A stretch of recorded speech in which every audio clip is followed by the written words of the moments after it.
ಈ ಕವಲೇದುರ್ಗದ ಕೋಟೆಯ ಮುಂಬಾಗಿಲಲ್ಲಿ ಬರ್ತಕ್ಕಂತಹ ಈ ಪ್ರಕೃತಿ ಸೌಂದರ್ಯವನ್ನು ನೋಡಿ, ಎಷ್ಟು ರಮಣೀಯವಾಗಿದೆ.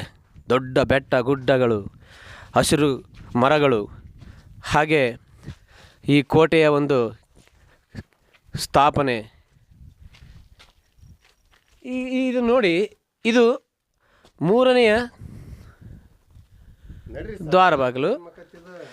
ಫಕೀರ್ ಸರ್, ಈ ವಿಚಾರವಾಗಿ ಏನು ಹೇಳ್ತೀರಾ ನೀವು? ಈ ಕೋಟೆಯ ಒಂದು ಈ ಕನ್ಸ್ಟ್ರಕ್ಷನ್ ಎಲ್ಲ ನೋಡ್ತಾ ಇದ್ದರೆ ನಿಮ್ಗೆ ಏನು ಅನ್ನಿಸ್ತಾ ಇದೆ ಸರ್? ಇದು ನಿಮ್ಗೆ ಅವಾಗ ತಾನೇ ಹೇಳಿದೆ ನಾನು, ದ್ವಾರಪಾಲಕರು ವಾಸವನ್ನು ಮಾಡ್ತಾರೆ ಅಂತೇಳಿ. ಚಂದ್ರಣ್ಣ ಬನ್ನಿ, ಇಲ್ಲಿ ನೋಡಿ, ಇದು ದ್ವಾರಪಾಲಕರು ನಿಂತುಕೊಳ್ಳುವಂಥ ಒಂದು ಭಂಗಿಯಾಗಿದೆ. ಈಟಿಯನ್ನು ಹಿಡ್ಕೊಂಡು ದ್ವಾರಪಾಲಕರು ನಿಂತಿರುವಂಥ ಒಂದು ಭಂಗಿಯಾಗಿದೆ. ಈಗ ಅರಮನೆಯ ಆವರಣಕ್ಕೆ ಬನ್ನಿ. ದ್ವಾರಬಾಗಿಲಿನ ನಂತರ ಅರಮನೆಯ ಆವರಣ. ಈ ಅರಮನೆಯ ಆವರಣದಲ್ಲಿ ಜನರು ಅವರವ್ರದ್ದೇ ಆದಂಥ ಧಾರ್ಮಿಕ ನಂಬಿಕೆಗಳನ್ನು ಹೊಂದಿರ್ತಾ ಇದ್ದರು. ಆ ಧಾರ್ಮಿಕ ನಂಬಿಕೆಗೆ ಬಂದಂಥ ಜನರು ತಮ್ಮ ಬೇಸರಿಕೆ ಏನಾದರೂ ಉಂಟಾದರೆ ಅವುಗಳ ಬೇಸರಿಕೆಯನ್ನು ಕಳೆಯುವುದಕ್ಕಾಗಿ, ಇದು ಆಂಜನೇಯ ದೇವಸ್ಥಾನ, ಆಂಜನೇಯ ಮೂರ್ತಿ, ನಾವು ಏನೇ ಕಾರ್ಯವನ್ನು ವಿಘ್ನಗಳು ವಿನಾರಣೆ ಆಗಲಿ, ಶಕ್ತಿ ಕೊಳ್ಳಿ ಅಂತೇಳಿ ಆಂಜನೇಯನ ಬೇಡ್ಕೊತೇವೆ. ನಿಮಗೆ ಹೇಳಿದೆ, ತಮ್ಮ ಬೇಸರಿಕೆಯನ್ನು ಕಳೆಯುವುದಕ್ಕಾಗಿ ಅವರು ಈ ಕ್ರೀಡೆಯಲ್ಲಿ ಭಾಗವಹಿಸ್ತಾ ಇದ್ರು ಅಂತೇಳಿ.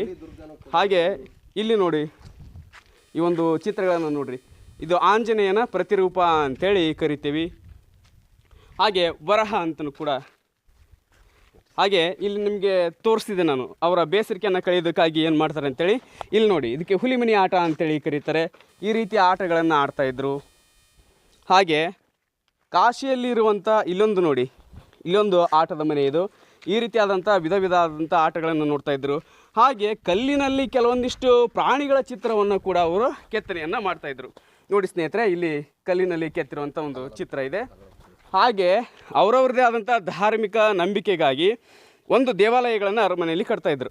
ಹಾಗೆ ಈ ಕವಲೇದುರ್ಗದಲ್ಲಿ ಕೂಡ ವೆಂಕಟಪ್ಪ ನಾಯಕರವರು ವಿಶ್ವನಾಥ ದೇವಾಲಯವನ್ನು ನಿರ್ಮಾಣವನ್ನು ಮಾಡಿದ್ದಾರೆ. ಇಲ್ಲಿ ಬಸದಿಗಳು ಕಾಣ್ತಾ ಇದೆ ನೋಡಿ ಸ್ನೇಹಿತರೆ. ಈ ಬಸದಿಗಳು ಕಾಶಿಯನ್ನು ಹೊರತುಪಡಿಸಿದರೆ ಪುನಃ ನಾವು 2 ಬಸದಿ ಇರುವಂಥ ದೇವಾಲಯವನ್ನು ಈ ಕವಲೇದುರ್ಗದಲ್ಲಿ ನಾವು ನೋಡ್ಬೋದು. ಇದೆ, ಇಲ್ಲಿ ಒಳಗಡೆ ಬನ್ನಿ, ದೇವಸ್ಥಾನದ ಒಳಗಡೆ ಬನ್ನಿ. ಇದೆ 2 ಬಸದಿಗಳು ಇಲ್ಲಿದೆ ನೋಡಿ. ಇದೊಂದು ಬಸದಿ ಹಾಗೂ ಇದೊಂದು ಬಸದಿ ನೋಡಿ. ಬಸದಿ ನೋಡಿ, ಇದರ ಮೇಲೆ ಯಾವುದಾದ್ರೂ ಸಭೆ ಸಮಾರಂಭಗಳು ನಡೀತಾ ಇದ್ದರೆ ಇದರ ಮೇಲೆ ಹತ್ತಿ ಅಗ್ನಿಯನ್ನು ಹೊತ್ತಿಸುವಂಥ ಒಂದು ಧಾರ್ಮಿಕ ನಂಬಿಕೆಯನ್ನು ಮಾಡ್ತಾಯಿದ್ರು. ಹಾಗೆ ನಾವೀಗ ಹೋಗ್ತಾ ಇರೋದು ವಿಶ್ವನಾಥ ದೇವಾಲಯದ ಆವರಣದೊಳಗೆ ಹೋಗ್ತಾ ಇದ್ದೀವಿ. ಈ ಗೋಡೆಯಲ್ಲಿ ಕೆತ್ತಿರುವಂಥ ಕೆತ್ತನೆ ಕೆಲಸವನ್ನು ನೋಡಿ, ದೇವಾಲಯದಲ್ಲಿರುವಂಥ ಸುಂದರ ಕೆತ್ತನೆ ಕೆಲಸ. ಈ ಒಂದು ಕೋಟೆಯನ್ನು ಸುಮಾರು 500 ವರ್ಷಗಳ ಹಿಂದೆ ಈ ಕೋಟೆಯನ್ನು ನಿರ್ಮಾಣವನ್ನು ಮಾಡಲಾಗಿತ್ತು ಅಂತೇಳಿ ಇದರ ಇತಿಹಾಸದಲ್ಲಿ ಬರ್ತದೆ. ಬನ್ನಿ ಸ್ನೇಹಿತರೆ, ಇದೇ ವಿಶ್ವನಾಥ ದೇವಾಲಯ. ಕಾಶಿಯಲ್ಲಿ ಬಿಟ್ಟರೆ ಮತ್ತೆ ನಾವು ಕವಲೇದುರ್ಗದಲ್ಲಿ ವಿಶ್ವನಾಥ ದೇವಾಲಯವನ್ನು ನೋಡ್ತಾ ಇದ್ದೀವಿ. ಇವಾಗ ಶಿಥಿಲಗೊಂಡಿರುವಂಥ ಸ್ಥಿತಿಯಲ್ಲಿದೆ.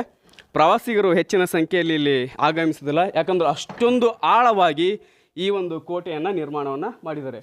ಅಷ್ಟೊಂದು ಎತ್ತರದಲ್ಲಿರುವಂಥ ಕೋಟೆಯಾಗಿದೆ ಸ್ನೇಹಿತರೆ. ಇಲ್ಲಿ ನೋಡಿ, ಈ ದೇವಾಲಯದಲ್ಲಿ ಮೂರ್ತಿಗಳ ಕೆತ್ತನೆ, ಶಿಲಾಬಾಲಿಕೆಯರ ಕೆತ್ತನೆಗಳಾಗಿದ್ದಾವೆ. ಹಾಗೆ ಸಿಂಹ, ಉಗ್ರವಾಗಿರುವಂಥ ಸಿಂಹದ ಕೆತ್ತನೆ ಇದೆ. ಸಭೆ ಸಮಾರಂಭಗಳನ್ನು ನಡೆಸಲಿಕ್ಕೆ ಬಸದಿಗಳನ್ನು ಮಾಡಿದ್ದಾರೆ. ಹಾಗೆ ದೇವರ ಒಂದು ಮೂರ್ತಿಯನ್ನು ನೋಡೋಣ. ಬಹುಶಃ ನಿಮಗೆ ಕತ್ತಲದಲ್ಲಿ ಕಾಣಿಸೋದಿಲ್ಲ ಅನಿಸುತ್ತೆ. ಆಳವಾಗಿ ಹೋದರೆ ನಮಗೆ ಈಶ್ವರ ಲಿಂಗ ಒಂದು ಕಾಣ್ತದೆ. ಬನ್ನಿ. ಹೆಚ್ಚಿನ ಸಂಖ್ಯೆಯಲ್ಲಿ ಜನ ಬರದೇ ಇರೋದರಿಂದ ಈ ದೇವಾಲಯಗಳ ಬಾಗಿಲನ್ನು ಮುಚ್ಚಲಾಗಿದೆ.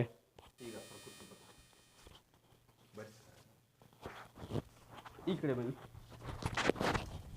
ಹಾಗೆ ದೇವಾಲಯದ ಆವರಣದ ಸುತ್ತ ನಾವು ನೋಡೋಣ. ನಾವು ಗೋಡೆ ಮೇಲೆ ನೋಡಿ, ಇದು ಯುದ್ಧದ ಕಲೆ, ಕತ್ತೆ ವರಸೆ ಅಂತೇಳಿ ಕರಿತೀವಿ. ಈ ಯುದ್ಧದ ಕಲೆಯನ್ನು ಹೊಂದಿರುವಂಥದ್ದು. ಹಾಗೆ ಕುದುರೆ ಮೇಲೆ ಯುದ್ಧವನ್ನು ಮಾಡೋಂಥದ್ದು ನೋಡ್ರಿ. ಇತಿಹಾಸ ತೋರಿಸ್ತದೆ ಜನರು ಯಾವ ರೀತಿ ಯುದ್ಧವನ್ನು ಮಾಡ್ತಾಯಿದ್ರು ಅಂತೇಳಿ. ಕತ್ತಿಗಳನ್ನು ಹಿಡಿದು ಯುದ್ಧವನ್ನು ಮಾಡ್ತಾಯಿದ್ರು. ಹಾಗೆ ಈಟಿಗಳನ್ನು ಹಿಡಿದು ಕುದುರೆ ಮೇಲೆ ನಿಂತು ಯುದ್ಧವನ್ನು ಮಾಡುವಂಥ ಚಿತ್ರಗಳನ್ನು ನೋಡ್ತೀವಿ. ಇದು ಸೂರ್ಯನ ದೇವಾಲಯ. ಇದು ಸೂರ್ಯನನ್ನು ಹಾವು ನುಂಗುವ ಒಂದು ಸ್ಥಿತಿಯಲ್ಲಿ ಇರುವಂಥದ್ದು. ಹಾಗೆ ಮೇಲ್ಗಡೆ ನೋಡಿ, ಈ ಕಡೆ ಗಜಪಡೆಗಳನ್ನು ಕೂಡ ನಾವು ನೋಡ್ತೀವಿ. ಗಜಪಡೆಗಳ ಮೂಲಕ ನಾವು ಯುದ್ಧವನ್ನು ಕೂಡ ಮಾಡೋದನ್ನು ನೋಡಿದ್ದೇವೆ ಇತಿಹಾಸದಲ್ಲಿ. ಬನ್ನಿ ಸ್ನೇಹಿತರೆ, ಗಜಪಡೆಗಳು ನಮಗೆ ಕಾಣ್ತಾ ಇದೆ ದೇವಾಲಯದಲ್ಲಿ. ಹೆಚ್ಚಿನ ಬಲಿಷ್ಠವಾದಂಥ ಗಜಪಡೆಗಳನ್ನು ಹೊಂದಿರುವಂಥದ್ದು.